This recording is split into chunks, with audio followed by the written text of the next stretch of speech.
Hey, it's Thunder here. Well, are you a troublemaker or a truth teller? That is the question for today. And the reason that I'm bringing it up is because I was called a troublemaker. You can't approach people sometimes and tell the truth because immediately they're going to label you a troublemaker.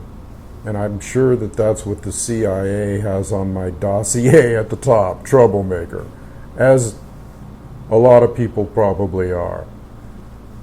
But it really gets to me sometimes when you're talking to somebody that you thought maybe understood or showed a degree of understanding about what's going on in the world today and some of the ramifications of the things that are going on in the world today. And the particular subject I was broaching was the one with Syria and what's happening over there right now with Putin and the confrontation that's arising and the stand down, or not the stand down, but the stand up, what do you call it? Standing up to the West, Putin, calling their bluff, checkmating them with the situation in Syria as to fighting ISIS or not. And basically, I was trying to relay this information, and the people got really upset with me and called me a troublemaker, and I don't want to hear about it anymore. And actually, in a way, it kind of hurt. Not that I haven't heard this before, but maybe it's just the circumstances I'm in right now. Because I'm facing a standoff with the corporate people that are on my ass right now. And some of you know about this. People in the council know that I'm being harassed by landlords and corporate media, and I mean corporations, not corporate media. Although those people harass me too, don't they harass us all? Guess I'm staying pretty calm considering the fact that I'm standing up against almost insurmountable odds and people with deep pockets, and so I don't know. I'll keep you posted on that. But the real issue that I want to get to today is how you can't cringe, you can't back down when you're confronted by people or people say abusive things about you. You can't feel bad about yourself. If I needed validation, I get it all the time from people that watch my videos and say just the most awesome things about the fact that I'm telling truth and I'm telling it like it is, and I'm living in the spirit of Crazy Horse, and that's how you have to live. You can't let people push you around. You can't let people intimidate you. You can't let people from any source make you feel bad about yourself because you're a truth teller or because you're making waves in their little dream world of iPods and routine, okay, while they ignore all the signs around them that indicate that shit's going to hit the fan here real soon. And like I say, it already is hitting the fan. I'm already experiencing it myself. It's like I'm on a front lines of a spiritual warfare. Basically, is what it is, and it's just as intense as when your life's on the line and your livelihood and the roof over your head and that type of thing. It's just as intense as if you were facing off with people with weapons. Okay, sometimes that's easier because you know what to shoot at, and you know that if you get shot, it's over and it's quick and. So, sometimes that might be easier than having to face off people on a day-to-day basis, okay, and it surrounds us. It's like we're surrounded, okay. And this has been going on a long time, people. We have been surrounded and infiltrated, okay, and being labeled as we speak. We're being labeled by everybody, not only the people that we know label us, like the corporations and the government and that whole scheming lot, okay. We know they're labeling us if we speak out. We know they're labeling us if we make waves, and we are a targeted individual at that point. A person that makes waves, a person that causes trouble. See, they don't care about all the trouble that they cause you, okay? And your fellow man might not care about all the trouble they cause you. But what they don't realize is that, like these people that I was having a conversation with, they don't realize that they're being targeted too, and that they're going to be in just as bad a trouble. And it's better to know excuse me, it's better to know what's coming at you than just be blindsided. And that's what I try to do. I try to help people understand that. And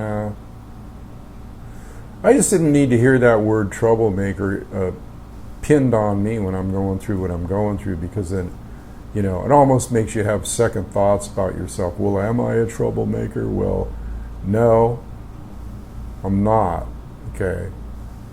I am in the sense that, yes, I cause trouble for people that try to take advantage of others, that try to abuse others, that try to enforce their will upon others. Yeah, I cause trouble for those kind of people because they'd rather just plow you right under. They'd rather you just, you just be a sheeple, led to the slaughterhouse. And it's like, no, that's not thunder. That's not my modus operandi. And I guess I am what I am. I've always been a warrior. My dad taught me a long time ago, even with jobs. Okay. He always told me, if somebody is pressuring you on a job and they're making life miserable for you, don't take it. No matter what you do, even if they fire you, you have to leave, just don't take it. It's not worth it. What kind of life can you have when you're under constant oppression and intimidation by other people? And see, that's what the whole world is experiencing right now. So it's going to trickle down. It's going to trickle down to situations like mine and other people, and it's going to be at everybody's front door. If it isn't already, it might already be at their front door, and they just don't recognize what's happening. Like people that own houses think they're secure sometimes, and they're not, okay? Because they'll find any number of ways to make sure that they get what you have in one way or another. And the most important thing to them is to crush your spirit and take your soul, okay? Take your soul. Can we let them do that? Well, thunder can't. I can't let them do that to me, and that's why it's so important, And then, after I had that incident, I came back to my apartment and I was like, okay, let's think about this. Let's think, because how many times can you take, how much negative energy can you take? And I'm getting a lot from all kinds of people right now. And when I came back, the first thing I wanted to do was get on the council, get on the council's site here, Campfire Council, and talk to people that I knew understood. Okay, and see, so that's excuse me, that's the important thing here is that we know we have support from others regardless of, the situation that's facing us, that we can get support from people of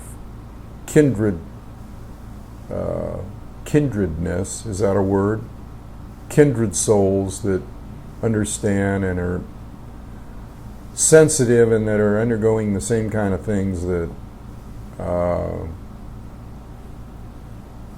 some of the rest of us might be going through. But to me, it was real important to get back here and get online and talk to some of the people that I know. Now, see, that's an illusion too. Okay. That's an illusion too, because it feels good, yeah, and it's available right now, but how long is it going to be available? How long is it going to be available for us in the council and the Campfire Council, or on the internet, or for that matter, anybody on the internet, any group of people? I'm sure there's a lot of other groups, and there's hundreds of groups, Native American groups and prepping groups and all kinds of groups that are talking about the same kind of thing that we're talking about, or that I'm talking about right now. And they depend on each other for moral support. And they depend on each other by writing each other letters, emails. But people, what if all this goes down? What if I couldn't come back to my apartment and get online and talk to a few people and get some encouragement and some good energy from people, even if they're not right next to me? That's why it's so important to, I would say, establish other means of communication. If you can't all bond together, if you can't all be together in one place, like I so dearly would like to have happen, but where everybody's on in a space or a piece of land or whatever, where we're all communing. And that, again, that's not far-fetched. I know plenty of people that are doing that right now.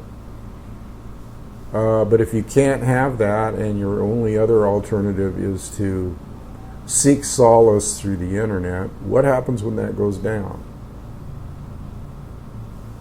And if you think it can't go down, then think again, because my phone went down the other day. Now, we rely on these gadgets, these iPhones and everything that these people have programmed us to accept. Gone are the old landlines, where you just pick up your phone. They're not gone, but they're rare.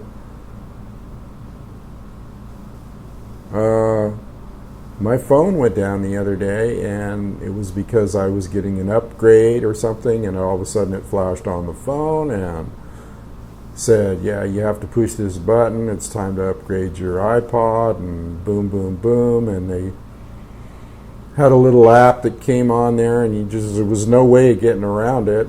So I put OK, and it took over my phone, and the little Apple insignia came up with a bite out of it, little Apple with a bite out of it, and a little barcode thing that showed the progress of the upload. And it stood there for a good hour while I'm scratching my head going, well, let's see, what's it doing? Is it erasing everything I got on there? Is it going to refurbish my phone and update it, but erase all my contacts, And then I started thinking, wow, man, I don't even know how I would contact my son. Then it dawned on me that I could go to Gmail and contact somebody that way through the computer. But a lot of times I would suggest that people write down all the numbers that are on their cell phone that they consider important to them, because that could all be erased in like a few seconds. Okay? With just something like I'm talking about here. And it had all kinds of weird questions. Do you allow us to know your location, and this and that? And of course you have to push yes on that. in regards to the GPS or the little map application on your iPod. Or if you wanted 911 to find you, you dialed them and you couldn't quite talk or something. Yeah, you need that stuff. It's good, but then on the other hand, when you push that little thing that says, will you allow us to have personal information or location information and all that, who knows what that really entails? See? So we're dependent on things more than we know, and if this shit goes down, think about it. Think of how you would feel all of a sudden if you picked up your cell phone and it was blank. You couldn't dial anybody. Couldn't call your wife, couldn't call your son, couldn't call your whatever, your significant other, and say, hey, look, what are you going to do? You don't have a phone.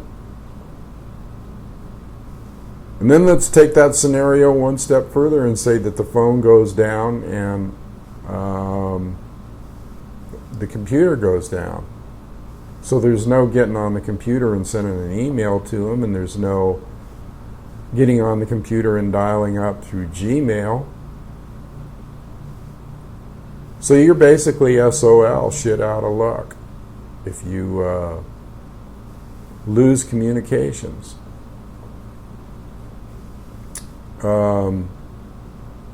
It's kind of an empty feeling, really. It's kind of like you're isolated then. You realize that you've been totally cut off from, let's say, loved ones, friends, family. You're cut off, baby. Now, what do you think is going to happen? What do you think is going to happen? Excuse me. What do you think is going to happen when that happens to you? For real. I mean, it already happened to me just with the phone yesterday or day before. I forget when it was, but luckily it came back on. Everything was there. Required me to put in a password, which I found out I can go into settings and not have to have that password. I mean, it's just people. I hope you realize how much these people are in your lives. They're all over us, like fleas on a dog. Got to shake those fleas off somehow. We got to make alternative. We got to take alternative measures. We got to think about alternative measures. We got to think about what it's going to be like to be friggin' alone, and not. Then you're going to be fighting off whoever alone, with no support, no spiritual support. And you're listed as a troublemaker, and you're alone, and you're standing alone. So I just want you to know that the feeling that I got was, yeah, I am really alone. I am really alone. And maybe Great Spirit's showing me something through all the trials that I seem to be going through for the last 2 years. I know that it's about detachment and not living in fear. I know it's about that. I get that lesson. But maybe there's other lessons in addition to that. Maybe there's lessons of like learning how to stand up alone against all odds. Like Crazy Horse. He didn't stand alone, but he had his warrior society and his warrior friends, but the natives were basically alone. That's why I just can't keep emphasizing enough how important it is for us to form up. Let's say the internet went down, well, we should have each other's phone numbers then. And we should have alternative means for dialing those phone numbers. I have shortwave radio. That's another thing they're attacking me here for. This apartment. Putting a little antenna out on my balcony when they allow dishes and everything else. They're just singling me out. There's ways around it, portability and that type of thing, but it's just that they're singling me out. And they will single out every one of you. And they will separate you from others. That's their game. Conquer and divide. And I can't tell you how many people are really like scared shitless. It's like those people I talked to. They were like, they were so scared they didn't want to hear it. They didn't want to hear about anything, you know. Even in living in California, you know, like, well, while I'm here, I might as well cover some things. I'll get off this tangent of being a troublemaker, and I'll continue being a troublemaker. I'll get off the tangent of taking offense to that, and I'll continue being a troublemaker by giving you some truthful information today. Let's start off with you know I live in California right now anyway, and you know that we're in a severe drought here, and you know that we're having record temperatures for the month of September, because I've told you this. But here's something you might not know. A complete reservoir, a complete lake, rather a large body of water in central California, where the drought is, disappeared overnight. It was there one morning, and then the next morning this whole body of water, which you can see from space, okay, disappeared. And like you go to look it up, and like I even had trouble on Google looking it up. It was like somebody was trying to interfere with me seeing that or getting information about it. And it was a reservoir in Lassen County, I believe, near a volcano. There's volcanoes in that area. And there's movement of the earth. Well, this whole complete reservoir with boats and fish in it and everything just went, sucked it right out overnight. Boom, gone. Dead fish everywhere, rotting in the sun. Hello? Hello? Either a giant chasm opened up underneath the lake and it just went boom and sucked it down into another aquifer, or they drained it for some reason. Now, the authorities are not giving any information out about it. As usual, it's like, oh, well, we were having problems with the pump at a dam, and but they didn't say that was the problem. They just said we were having problems. They didn't say why the water disappeared. Hello? Does that make sense to you people? And there's people living all around this thing that have to put up with the smell of rotting dead fish. The water won't be there, people. It's gone. Beautiful area with trees and pine trees and everything. Gone. Overnight.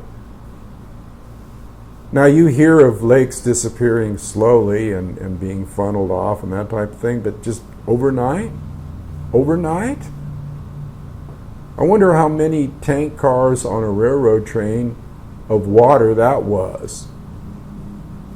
Think about that one. Where did that water go? And here we are in a severe drought. And they did mention, yeah, we're in a severe drought.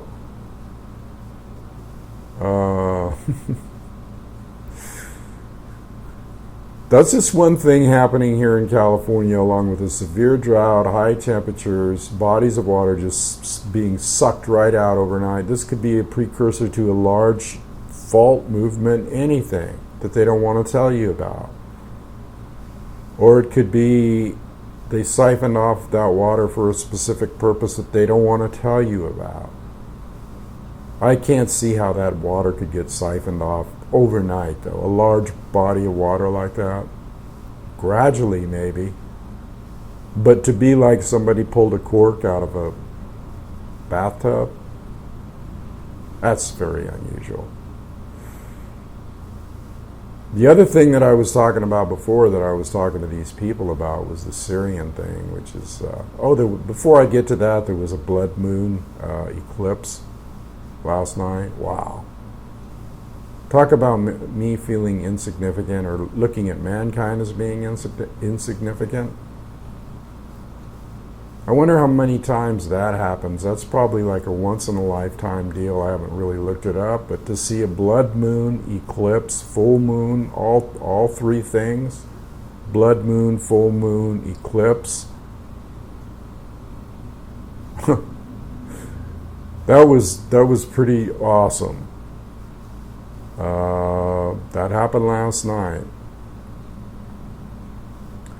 But this thing with Syria, Russia is like all of a sudden meeting with the U.S. It kind of seems like a checkmate situation where Putin stepped in and said we're going to take out ISIS totally. And we all know that's the proxy army, the CIA army formed of, was previously Al-Qaeda morphed into ISIS, and Syrian freedom fighters, all funded by CIA. Incidentally, there is an excellent video on the council's site here with an interview with Chris Hedges. That'll stand your hair on end. Seeing the depths of depravity that has been committed by this empire state, okay, all the just thousands of people killed, young and old, in their wars, in their brutal wars, in their evil machinations. From a religious standpoint, these people are deep and dark, okay? You can call them tools of Satan. If Satan is a metaphor for being dark and evil, yeah, you could call them that. I'd say it's if people aren't going to take action, it's time to get down on your knees and pray to whatever freaking God you have, okay? For your personal life, and ask others to send you good energy and pray for you. And prayer is nothing more than an affirmation of connection with the higher power, whatever you want to call it. I've been doing a lot of that lately. And I pray for my brothers and sisters. I pray for everybody in the council. I pray for my son. Pray for me. Pray for all the people that are undergoing horrendous abuse under this system of things.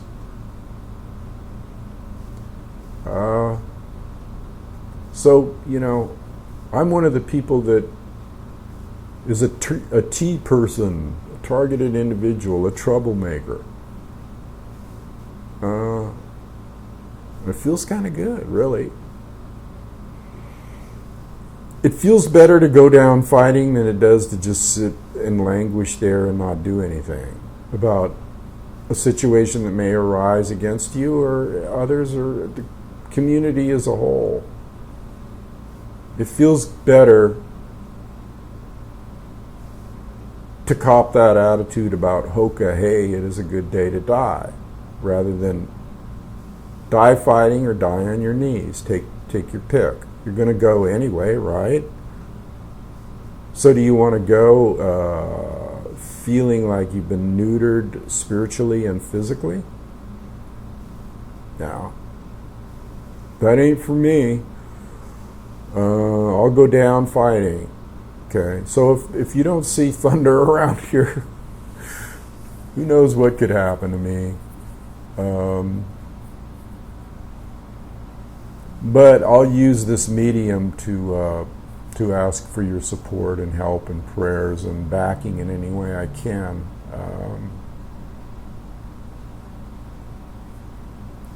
From the people out there that care. And you know, I wrote a book called Listen to the Wind, Speak from the Heart. And I'm speaking from the heart now when I say we better be there for one another. And I'm listening to the wind and I'm seeing which way it's blowing. And in that book I wrote about love. What is love? And I mentioned all these different things about what love is or isn't. And one of them is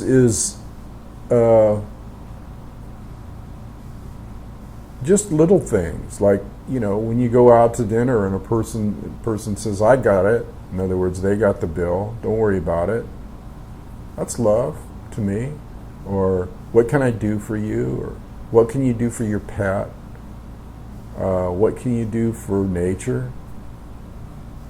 How can you accommodate others? On what level? And this is a practice that we should be doing all the time, because wasn't that Yeshua's command? Jesus? Love thy neighbor as thyself. Love, love, basically, compassion. He was a man of velvet and steel. He was a man of velvet and steel. He could be very soft. It's one of the things I like about Yeshua. He could be very soft, but he could be very, he could be hardcore, like when he threw the money changers out of the temple. So he was showing us that at times you have to stand up.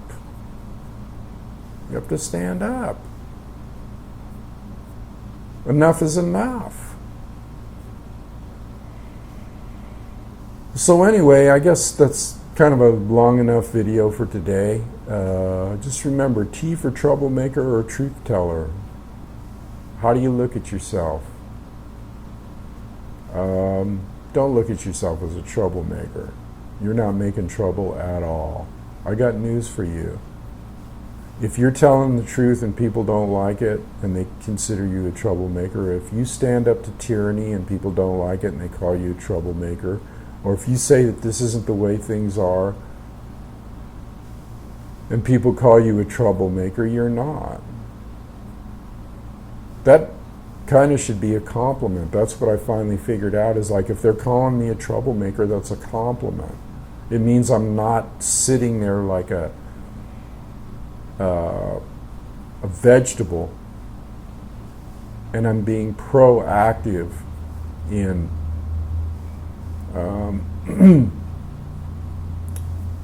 truth-telling, and proactive in setting things straight, and proactive in defending the rights of myself and others. Just like they say charity starts at home, well, clarity starts at home. Having clarity on certain situations. Even when the rest of the whole friggin' world, half of them, doesn't see it. That's a challenge, isn't it? And I honor all those who take up that challenge with me. Blessings to you all. I love you all for doing that. So anyway, I'll leave it there today. Thought I'd make a video. Who knows when it's going to be my last, so I thought I'd get another one out there anyway for you people and for me. Feels good to talk, even if it's just one way. All right, I'm out of here. This is Thunder, over and out.